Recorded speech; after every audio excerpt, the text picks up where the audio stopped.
it's that time of the season now where maybe fans show they're the most passionate about the club.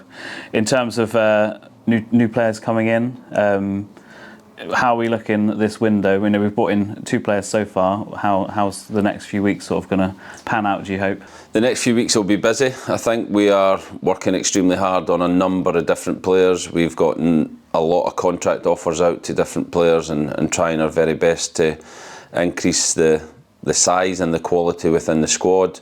We have some loan players that are pretty much agreed, but they won't be announced for a number of weeks because they're with their parent club for pre-season and different things. So we, longer term, when we look at the squad, we think it's going to get to, a level where we want it to be. But obviously short term, I understand the fans' frustration and they want people in very quickly, as do we. But the reality of that, isn't happening at the moment. But we do believe that it will fall into place in the coming weeks before the start of the season. It's very important that you get the right people at this football club, isn't it? And they want to be here. I mean, I guess it could be very easy just to get anyone, but you're after the right kind of people.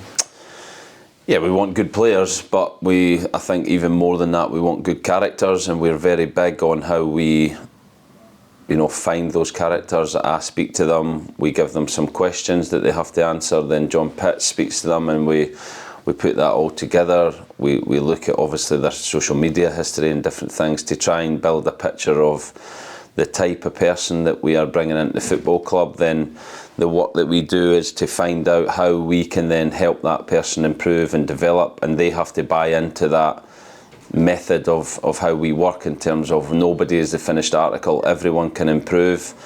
And I think in Vinny and in Jack, we've got 2 characters who are fantastic and 2 footballers who are fantastic as well. So we will keep working on that. We don't want to become impatient and sign players for the sake of it because we feel like we need more strength and depth in the squad. We have to be very clear on what type of player we're bringing in, and we'll continue to do that right through the window. Even the trialists that have come in have, all been fantastic characters and added to the group in the short time they've been here. So I think that's a really important aspect of what we're looking for. I think you mentioned on the My New Football Club podcast on Monday that you feel like you've still got that quite strong spine to the team already. It's just adding more quality to and more bodies to the squad, I guess. Yeah, we've got Woodsy and Harry in goal. We're obviously going to bring another goalkeeper in as well, but we've got them now for training, which is great. We've got defenders who are competing against each other. We've got a lot of number 9s who are competing against each other. It's putting bits around about that to make the team stronger and the squad stronger. So, like I said, we're working really hard to do that. Do you have any idea on kind of the amount of people you're looking to recruit before the window closes? Yeah, I think that could change depending on what type of player that we bring in, and if we can get, there's certain players that are versatile and can fit different positions, so that might allow us to spend a bit more in different areas of the team, but it's going to be at least 6 or 7, and could be as much as 8 or 9. So that depends on the profile of the player that we get, and then as we go along the window, we have to be very flexible. Myself, Marcus, Malcolm have to be very flexible and adapt to the different players that we bring in. So we're doing that all the time. We've got our recruitment meeting this afternoon, and every day myself and Marcus speak about what we're trying to do in terms of who we're bringing in and then how that affects the whole group and the different players that we're looking for. We've said goodbye to quite a few faces from last season's squad, 2 of them being Archie and Josh, and I guess it's always quite bittersweet in a way that we say goodbye to academy graduates, but obviously we thank them for what they've done and achieved at the club, and you can't begrudge them their moves.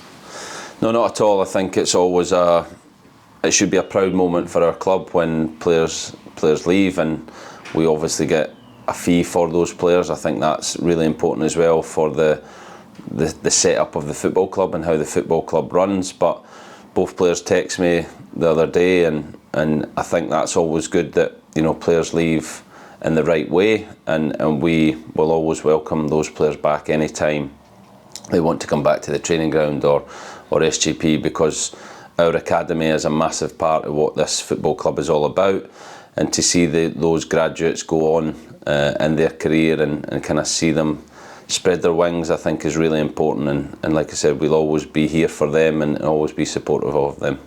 And just finally as well, you were there on Sunday for the big reveal of the new Adidas home and away shirts. Great event. It was absolutely heaving at the park, raised a lot of money for charity, and great to see so many smiling City fans there.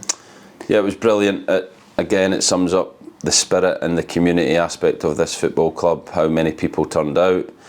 I think it shows the power of Adidas, and you know, the new strip is very nice. I think that the fans have really bought into it, and the queues around the car park showed how much the supporters wanted to get their hands on the new kit. So I think that's extremely good. I hope there's some left. My kids are desperate for one, so I'll need to get down to the shop this week before I go home and get them their kits. But like I said, it's what this football club's all about, those days when the community come together and the supporters come together at SGP, so it was great to see.